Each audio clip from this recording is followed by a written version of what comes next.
Good morning and welcome to XSell Live. I'm your host, Korah Hart, coming to you from the beautiful Phoenix, Arizona today. Drop in the comments where you're joining us from, or if you have any questions, and we'll try to get those answered. Today, I have special guest Jesse Barnes. He is a proud father of two little girls and a devoted husband to his beautiful wife, Allie. Jesse is a real estate investor and was an operations manager for one of the largest real estate investment firms in Oregon. Welcome, Jesse. Hi, welcome. Appreciate it. Thank you for having me on. I'm excited to talk to you guys today.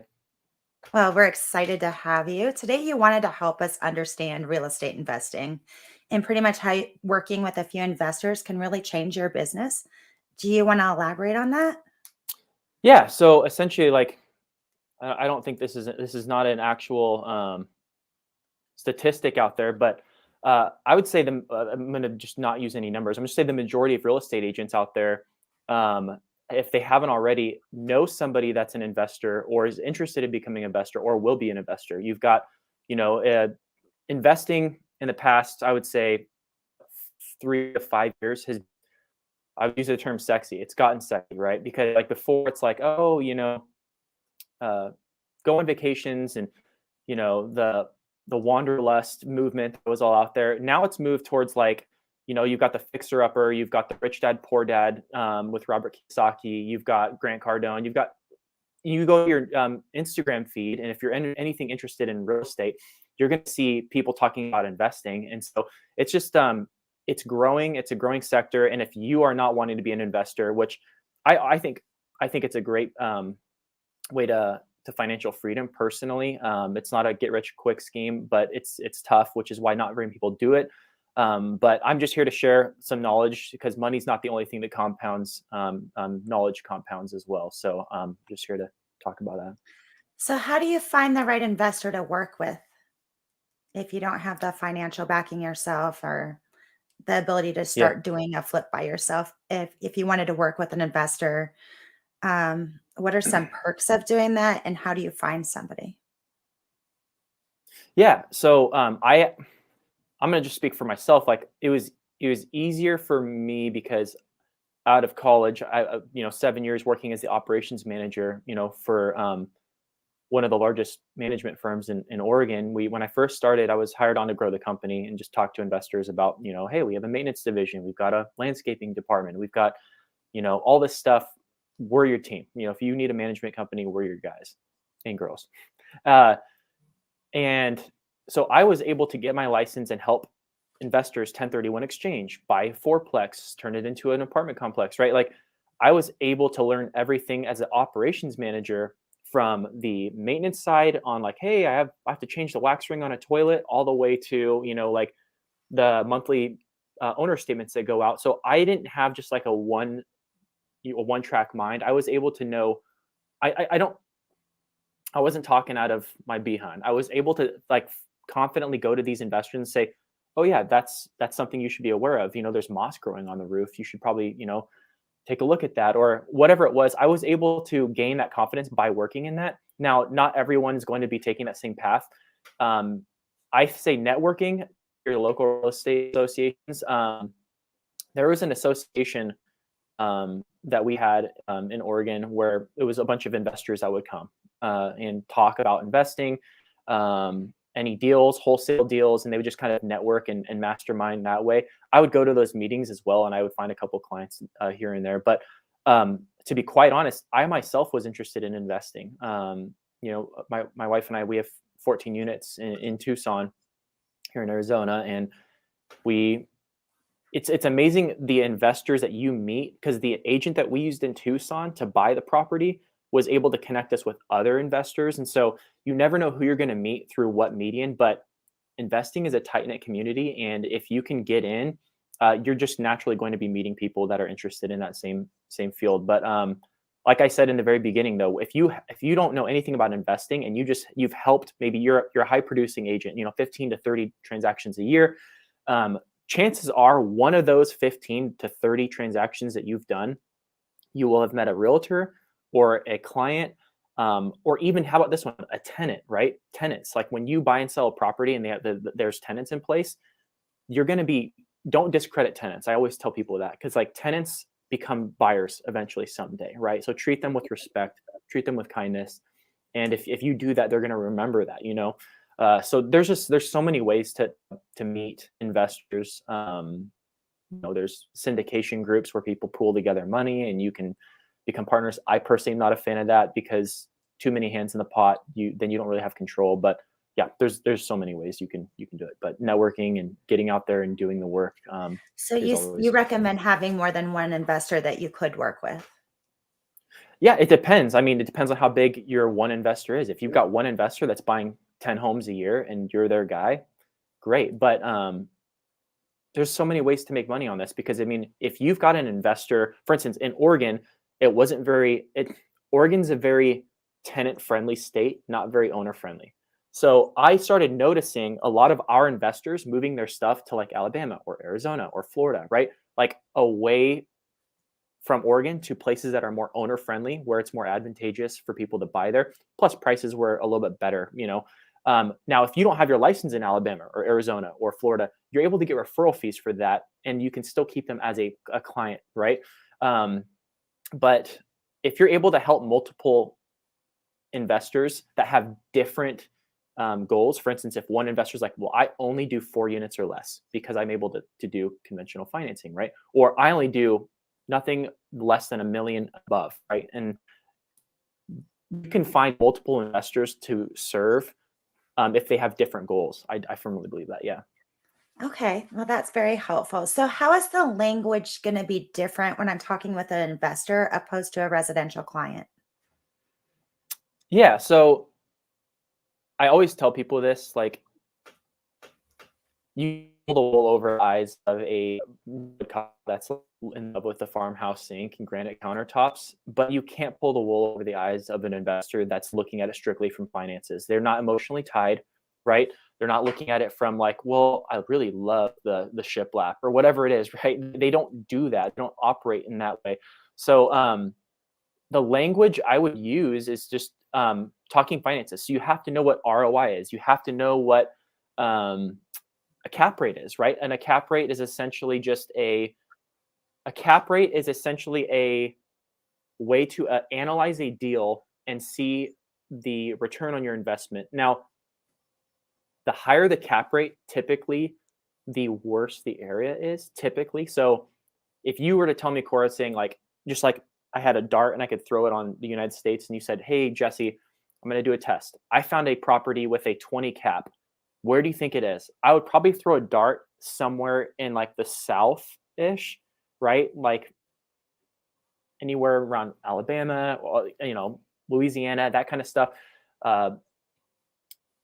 There's a lot, but like if you were to say like, Jesse, I got a property that's a 6 cap, but it's like an A+ property. I'd be probably throwing it, Hey, Jesse, can I somewhere in have you California. pause and repeat that? Can you hear me okay? Yeah, we had a little bit of a signal. Could I have you repeat that part again just because it didn't come through clear? Yeah, no worries. Where did you last hear? About the cap rate, where if you're in a certain area, but we didn't hear that. Yeah, okay. So if cap rates, the higher they are, the worse area typically it is, right? So if you were like, again, Korah, if you were to say, Jesse, I'm gonna quiz you. You tell me where in the United States this property would be roughly. It's a 15 cap rate and it's, this much. I would probably throw a dart somewhere in the South, right? Like Louisiana, Alabama. I kind of guess based off the cap rate. Now, if you were to say, Jesse, I've got a 4 cap, but it's like really expensive, but you're not going to be making a ton of money every month, but it'll appreciate and you'll always be able to sell it really quick because it's in a nice area. I'd probably throw it somewhere in, California, Arizona, right? There's certain places that it's just, and I've had certain investors that they don't care if it's a trailer park, if it cash flows a lot per month, and it's got a high cap rate, like in the 18s, 22 cap rate, they're going to buy those all day. They don't care if they can't offload it and sell it because they're not in it to flip it. They're a buy and hold. Then I have some clients that are like, hey, Jesse, I want to take pride in my property. I'm not really looking for cash flow every month. I'm looking for anywhere from a 5 to 7% cap rate, and I want it to look great. I want to take pride in it. I want to have good tenants. I want it in a good area. And if I ever want to offload the property and sell it, I'll know I can sell it very quickly. So those are, those are the differences in that. But So there's a lot of different types of investors that you could work with, and they usually all have different goals. So you're going to have to speak to their goals. Yeah, exactly. You're going to have to, and you have to, what's in it for me, right? Like the whole with them thing. I don't know if you have talked about that on the podcast at all lately, I but have not. So if you want to explain that, that would be great. yeah, with them stands for what's in it for me. It's just, it's a tool that many personal trainers, like self-help people that mention, like when you're going to, you can't just be talking about like what they can do for you, like the sale. You always want to talk like what's in it for them, like why should they listen to you, right? And so investors are very much so like what's in it for me. Like, do you have connections? Do you have a maintenance team that can help me if I need a new roof? Because again, remember, there's emotionally driven and systematically driven. The first time home buyers are emotionally driven. Systematically driven, those are the investors, right? Like, they're not emotionally tied to the property. They see it as a vessel to get them from where they are to where they want to go financially, right? So if you're able to bring value to them, which I guess we can jump into the core four, which is you have to have a good real estate agent, you have to have a good lender or a hard money lender, you have to have a good property manager and a good contractor. Those are the people that you need to have on your team if you're going to be an investor.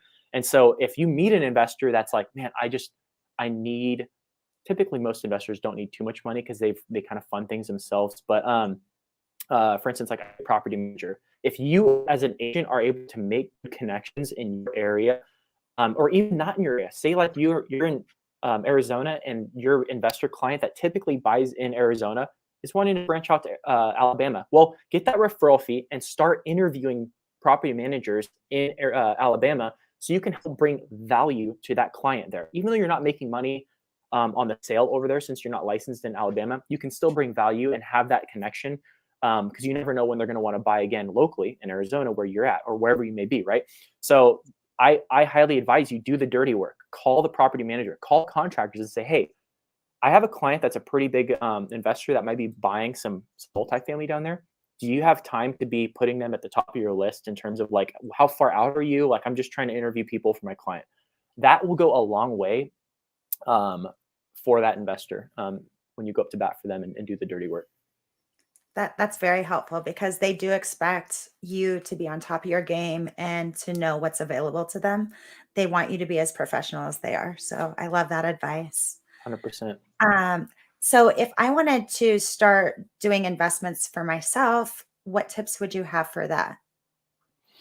If you're just starting out, I don't know if my wife is watching this, but if you had a spouse that was up for it, or you were single, like if you're single, take advantage of this. If I just, one of the agents on my team, he's in Oregon.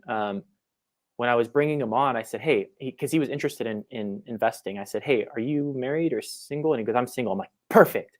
I was like, hey, if you want to get into investing like you say you do the house hacking thing where you buy it for 3% down on a duplex, live in one side, rent it out, they pay your mortgage, right? There's also the BRRRR method. If you end up having enough money to do the BRRRR method, which BRRRR stands for buy, rehab, rent, refinance, then repeat. So you buy the property, you get in there, you rehab it, and typically you want to do this fairly quickly. Like if you take 8 months to do the BRRRR technique, it's going to probably, the market can change a lot in 8 months. So you want to kind of maybe do it quickly, but you buy the property, you rehab it, then you find a tenant to rent it out at top dollar because you just, you did the rehab. Then you go to your bank or your lender and you refinance it as is. Now that it's been rehabbed, you've got money coming in, all that stuff. And then you take that money, do a cash out refi, and you go buy another property. And so it's like a rinse and repeat. That's a proven technique that a lot of people do. But again, the reason why I said is my wife watching this is because when we first got married and had, Olivia, our first one, she was like, I don't know if I want to share walls with another tenant, which I didn't blame her. Like I just am not wanting to do that. Like up all night, screaming baby, have tenants, blasting loud music.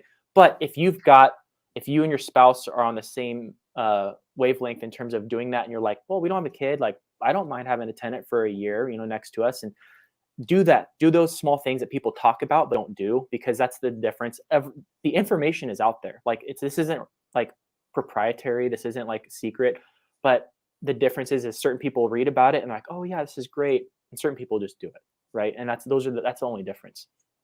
So what if you're going to start doing that, what would you specifically look for in those properties? Yeah, well, it's my You're going to my look men. at location, obviously. That's going to be a huge factor, correct? Yeah, exactly. Location. Again, it depends. If you're a newlywed couple or you're single, like if it was me and I was a bachelor and I was just like, I wouldn't mind living in a rougher area if it means I got a property cheaper, right? And I had, here's what I will say.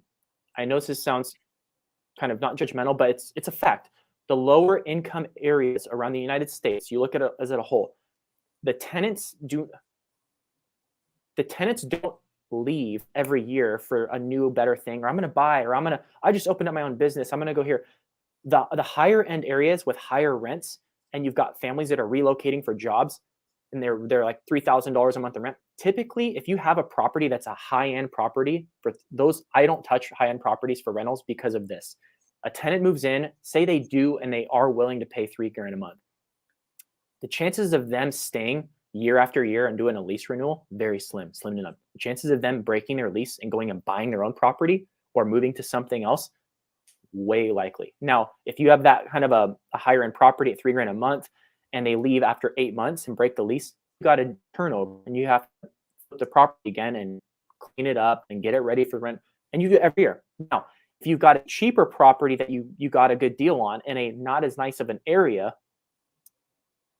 they are more blue collar workers, work in retail or whatnot. They're okay. They have their lives. They pay their rent. Some of them stay from 5, 10, 15. I've seen like 40-year tenants where I've brought in multifamily properties. And it's like, oh yeah, this tenant's been here for 40 years. Yes, it's not glamorous and it's not, something that you might be proud of. But at the same time though, every year that you would be spending money on renovating an apartment unit, you've got tenants that are just like clockwork paying the rent. And plus this, if one of your 4 tenants in your fourplex that pays $600 a month in a lower area, if they skip out on rent, hurts a lot less than having that single family unit that pays $3,000 a month and just leave after 3 months, right? So there's pluses and minuses. But again, like I said in the beginning, it's all about your goals. If you've got an investor that's like, I don't care, I don't need to cash flow a lot, I just want to take pride in my property, and if I ever want to sell it, I can sell that $300,000 property, way quicker than a $230,000 junker, that most people wouldn't touch. But again, when I was in management and we managed for all those investors, our most successful investors were the ones that were like, yeah, it's not glamorous. I own like 10 trailer parks and they have 100 units each, so I've got 1,000 units. But guess what? They pay me rent for the spaces. I don't have to fix any of their trailers. I'm laughing my way to the bank. Some people wouldn't touch that. I would personally. I love that advice. And actually, that I worked for an investor like that. And I have to say, the amount of money he was making a month was incredible. So it's very Yeah. good and helpful information. So, Yep. do you have any other insights for us today? Yeah, no, the last thing I would say is just get out there and they've got fake it till you make it, man. Like download there's a cap rate calculator. I think if you go to your app store and download cap rate calculator and you need to look smart, do that, right? Like anything you can do to bring value to the investors. If not for yourself and you're not interested in it, fine. But the single family homeowner that moves their family once every 5 to 7 years, and you're like, well, I can't wait till the next 5 years comes and they want to buy or sell again. If you get one good investor in your like database that buys like anywhere from 5 to 7 to 10 times a year, and 10 tons, that could change your entire business, right? If you have one investor, that could take you from a regular agent to breaking icon finally for the first time, or whatever your goal is, right? But I would say get creative. There's many ways to find deals for not just you, but investors. Form a good relationship with a real estate management company, a property manager, right? Form a good relationship with a title company. A really cool secret that I use is I will call title companies and I'll say, hey, I need you to send me an email over in a list of all the out-of-state homeowners of 2 to 4 units or less, okay, in the Phoenix area. And they send me that list, right? And I email or call them. Typically, those are people that Yeah, like, oh, I'm in California. How did you get my name and number, or how did you get my email? Well, I know that you live out of state, and that you have these 4 units. Have you ever thought about selling your property? Like, I would love to be that person that would help you sell. Like, you never know where you're going to find your next deal, right? So get a good relationship with a title company. Drive by dilapidated properties. Like in Oregon, if you drove by a property and saw a tarp on the roof, and I took down the address and you saw like moss growing, typically that's either a homeowner that doesn't give a rip about their property, or a property manager that lives out of state that doesn't even know the tenants aren't taking care of the property, right? And so those are opportunities. Don't just check Zillow. You never know where you're going to find, owner carry properties on Craigslist or whatever. I know it sounds weird, but I've had people that have been pretty successful in checking Craigslist. They go to Craigslist and go to their homes for sale, and they type in owner carry like on the search bar, and all the owner carry options are on there. So it opens up opportunities for people that may not have very much money but are wanting to just own the property, then fix it up. And now that they've done an owner carry contract, it's theirs, and they've been able to fix it up. They go to the bank and pull cash out and do a refinance. So there's so many ways to do it, which is why, again, so much information out there. The difference is are you going to be a person that soaks it up or puts it into action? Because it isn't proprietary. It's not a secret. It's just there's people that are doing it, people that aren't. That's some great information. In fact, a wealth of information. And I just really appreciate you taking the time to share it all with us I appreciate and you having me on. to teach other people, because sometimes you're like, no, I really want to make the money. I don't want people stealing my ideas. So I love that you have the growth mindset and Yeah. that you're willing to share that with everybody. And appreciate your time today. If anybody has questions at a later time and you missed us live, go ahead and drop those in the comment box and we will try to get back on and answer those for you. I hope everybody has a great day and thanks for joining us. Awesome. Thank you guys.